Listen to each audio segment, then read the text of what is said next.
ગિરનાર દત્તાત્રેય શિખરને લઈને જૈન ધર્મ સંરક્ષણ મહાસંઘની હાઈકોર્ટમાં અરજીમાં દત્તાત્રેય પર્વતના 5મા શિખર પર પૂજાની મંજૂરીની માંગ કરવામાં આવી। દત્તાત્રેય શિખર 22મા તીર્થકરની તપોભૂમિ અને મોક્ષભૂમિ હોવાનો અરજીમાં ઉલ્લેખ કરાયો છે।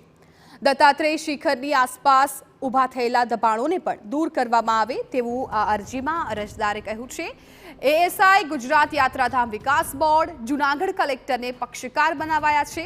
હાઈકોર્ટે અરજદારની અરજીના આધારે તમામ પક્ષકારોને નોટિસ પણ પાઠવી છે। દત્તાત્રેય શિખર વિવાદ મુદ્દે હાઈકોર્ટમાં 2 એપ્રિલે વધારે સુનાવણી હાથ ધરાશે।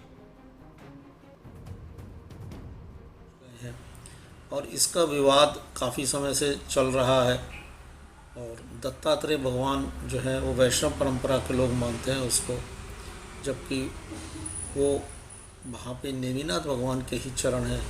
मुग़ल काल से लेके अब तक अनेकों ऐसे उसके अंदर प्रमाण हैं जो कि हमने इशू करी है। આમાં ઓનરેબલ હાઈકોર્ટમાં પિટિશન્સ ફાઇલ કરી છે દિગંબર જૈન સમાજ વતી।